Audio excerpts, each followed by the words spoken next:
આપ સૌ કૃષ્ણ પ્રેમીઓને રાજાધિરાજની લાડલીના જય દ્વારકાધીશ, જય ગોવર્ધન ગિરધારી. આપ સૌ સમજી જ ગયા હશો કે આપ સૌ જેની રાહ જોઈ રહ્યા છો એવો ગોવર્ધન લીલા પાર્ટ 3નો વિડીયો આપ સૌ સમક્ષ લઈને આવી છું. તો આગળના પાર્ટમાં આપણે જોયું કે ઇન્દ્ર ક્રોધે ભરાય છે અને જ્યારે માણસને ક્રોધ આવે ત્યારે ખરેખર તે પોતાની વિવેક બુદ્ધિને ગુમાવી બેસે છે, તેનો વિવેક નષ્ટ થઈ જાય છે અને એટલા માટે જ ઇન્દ્ર ક્રોધે ભરાયેલ હોવાથી એ ભૂલી જાય છે કે ખરેખર ભગવાન શ્રી કૃષ્ણ કોઈ સામાન્ય બાળક નથી, પણ સાક્ષાત પૂર્ણ પુરુષોત્તમ પરબ્રહ્મ પરમાત્મા સર્વસમર્થ ઈશ્વર એવા જગન્નાથ છે, એવા જગત ગુરુ છે.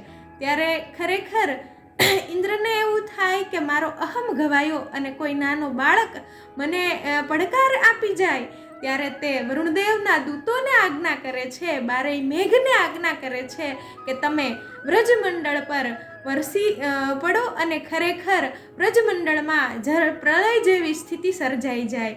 અને ઇન્દ્રની આજ્ઞાથી બારેય મેઘ વ્રજમંડળ પર ખાંગા થાય છે અને સર્વત્ર જળબંબાકારની સ્થિતિ થઈ જાય છે.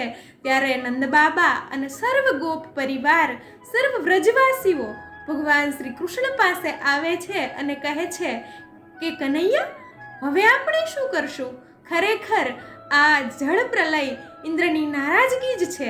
ત્યારે ભગવાન શ્રી કૃષ્ણ પોતાનું મનમોહક સ્મિત સૌને આપીને કહે છે કે બાબા, ચિંતા કરવાની જરૂર નથી, કારણ કે આપણે ગોવર્ધનજીની પૂજા કરી છે, આપણે પ્રકૃતિની પૂજા કરી છે, આપણે ગાયોની પૂજા કરી છે, તો આ બધા જ આપણી રક્ષા કરશે.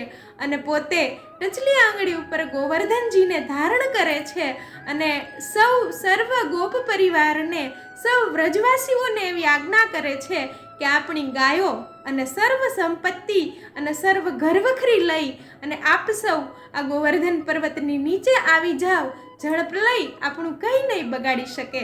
ત્યારે ખરેખર ભગવાન શ્રી કૃષ્ણની વાત માની અને સર્વ વ્રજવાસીઓ, સર્વ ગોપ પરિવાર ગોવર્ધનજીની નીચે આવી જાય છે.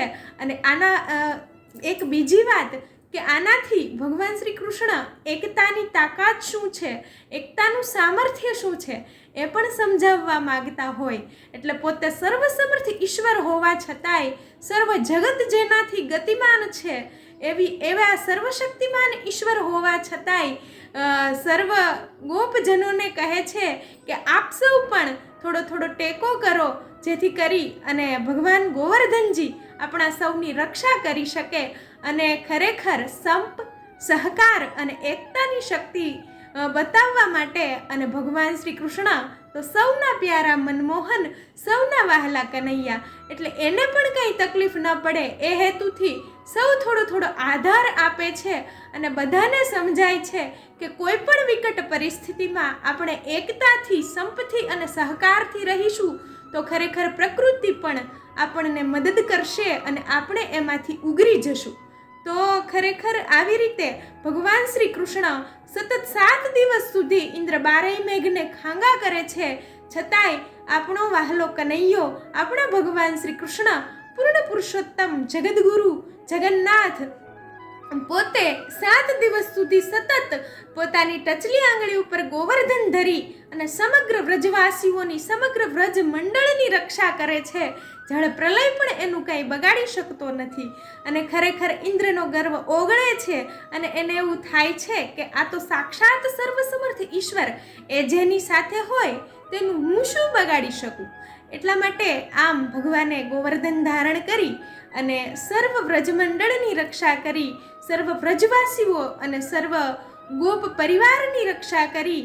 ત્યારે ખરેખર થોડીવાર માટે તો નંદબાબા અને સર્વ ગોપ પરિવારને એવું થયું કે આપણો કનૈયો કોઈ સામાન્ય બાળક નથી, એ તો સાક્ષાત પરબ્રહ્મ પરમાત્મા છે. પણ ભગવાનને એનો બધાનો પ્રેમ જોઈતો તો, સહજતા જોઈતી હતી અને તો પોતે સહજ રીતે લીલા કરી શકે. એટલા માટે આ વાત ભગવાને પોતે જ બધાને વિસરાવી દીધી કે ભગવાન પોતે સાક્ષાત પરબ્રહ્મ પરમાત્મા છે.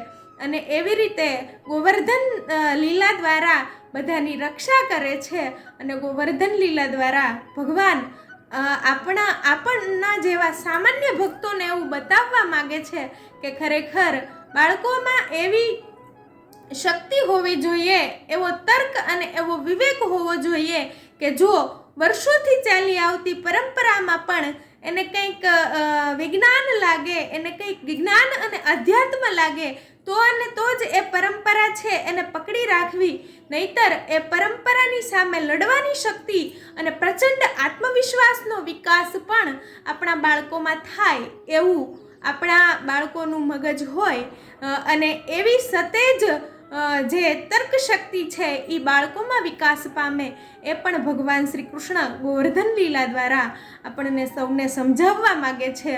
અને જો જગત કલ્યાણની ભાવના કોઈ પણ બાબતમાં સંકળાયેલી હોય, સર્વ કલ્યાણની ઉદાત્ત ભાવના કોઈ પણ પરિસ્થિતિમાં સંકળાયેલી હોય, ત્યારે પ્રકૃતિ પણ આપણને સૌને મદદ કરે છે, આપણને સૌને ઉપયોગી બને છે. અને ગમે એવી વિકટ પરિસ્થિતિમાંથી પણ જો આપણને શ્રદ્ધા હોય અને આપણી મહેનત હોય તો આપણે બચી જઈએ છીએ. એવી ગોવર્ધન લીલા દ્વારા ભગવાન શ્રી કૃષ્ણ પૂર્ણ પુરુષોત્તમ જગન્નાથ જગદગુરુ આપણને સૌને સંદેશ આપે છે, આપણને સૌને સમજાવવા માગે છે કે ખરેખર ગોવર્ધન એટલે જ્ઞાનનું વર્ધન. કારણ કે જ્યારે આપણે પ્રકૃતિની નજીક રહીએ ત્યારે ખરેખર આપણામાં જ્ઞાનનું વર્ધન થાય, આપણી સહજતાનું વર્ધન થાય. એટલા માટે ભગવાનની દરેક લીલા આપણને કંઈક ને કંઈક શીખવે, આપણને કંઈક ને કંઈક સદવૃત્તિ તરફ દોરી જાય એવી લીલા. તો જો આપ સૌને ગોવર્ધન લીલા પસંદ આવી હોય તો આપ સૌ આપની પોતાની ચેનલ રાજાધિરાજની લાડલીને લાઈક, શેર અને સબસ્ક્રાઈબ કરવાનું ભૂલતા નહીં. આપ સૌને જય દ્વારકાધીશ.